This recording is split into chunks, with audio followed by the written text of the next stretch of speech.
Welcome everyone for this grammar lesson. Let's get started with a definition of the past simple. It is simply an action or a state that happened at a particular time in the past.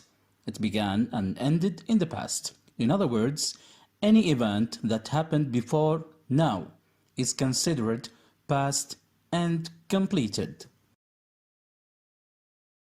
The past simple is also defined and determined with specific time expressions, referring to days, weeks, months, years or seasons before now. Let's have a look at this table and organize the expressions according to the following words. The most common past time expressions are usually used with words like in, last, and ago. The word summer, for example, goes with last, making up the expression last summer. Then, 3 weeks ago, 6 months ago. In the 19th century, last holiday. In 2001, last year. In 1990, and a long time ago. Just like any other tense, the past tense or past simple has 3 different forms: affirmative, negative, and interrogative form. Concerning the affirmative form, we need to pay special attention, as the verbs that follow the subject can be either regular or irregular. The regular verbs are well known with ed, with a little attention to the spelling rule of some verbs. On the other hand, irregular verbs are, let's say, troublesome verbs, and here we need to learn and memorize many forms with practice, of course. As for the regular verbs, we simply add ed for most of the verbs with no further change, just like in cook, enter, visit, and watch. With some other verbs, we only add d if the verbs end in e, such as in decide, change, create, and invite. Special attention must be given to verbs ending in y, following a consonant only, as we need to cross the y and change it into I. Then we add ed to get the past simple form of verbs like cry, study, rely, and try. The last group of verbs are also as important because we need to double the last consonant following a short vowel, just as in drop, rob, stop, and travel. You must be a bit confused when learning the past simple form of irregular verbs, as there is no single rule to apply like with the regular verbs. Actually, this is not as difficult as you expect.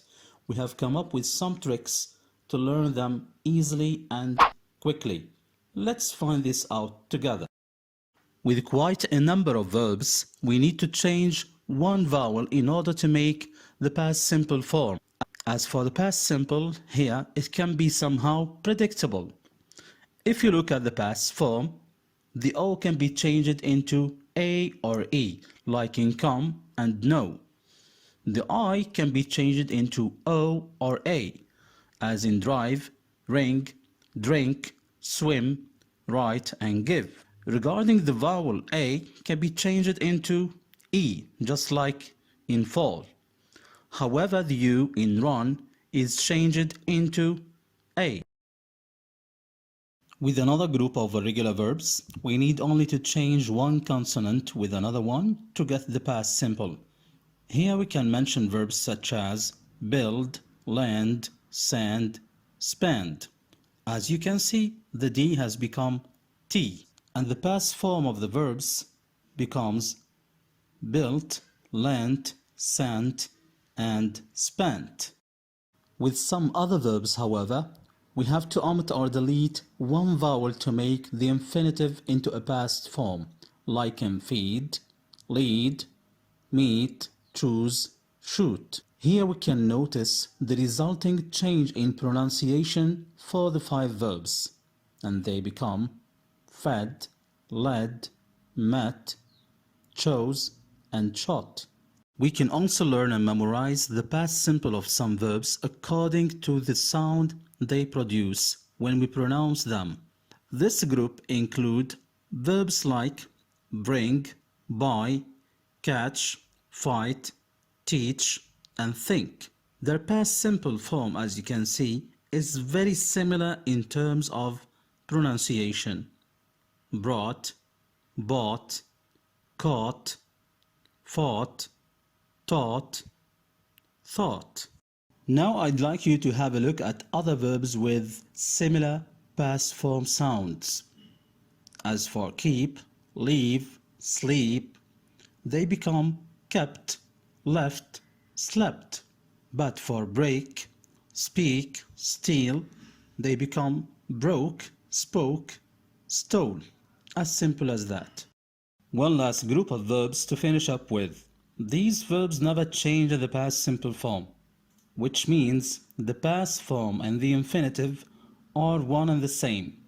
Here we can mention some verbs like cut, hit, hurt, shot. Now let's focus on the second form, which is the negative form.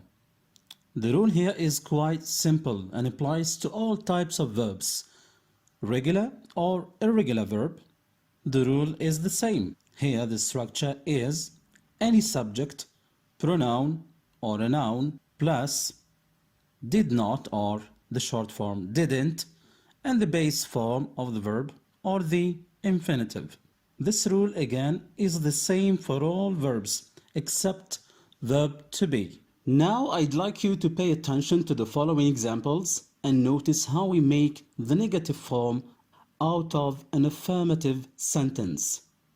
As you notice, in both types, traveled and bought change into didn't travel and didn't buy.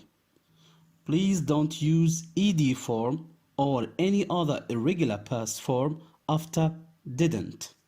Now we have come to the last form to deal with in this lesson, which is the interrogative structure. The rule here puts the WH question words in the first place, followed with the auxiliary did in addition to the subject in the third place, and the infinitive as the last component of this interrogative structure. In the following examples, we can clearly see how this form works in practice. 1. Where did Salam travel last week? 2. What did Fatma buy yesterday? The answer for this form must be in the past simple, affirmative form as shown in the examples. 1. He traveled to Dubai. 2. She bought a new car.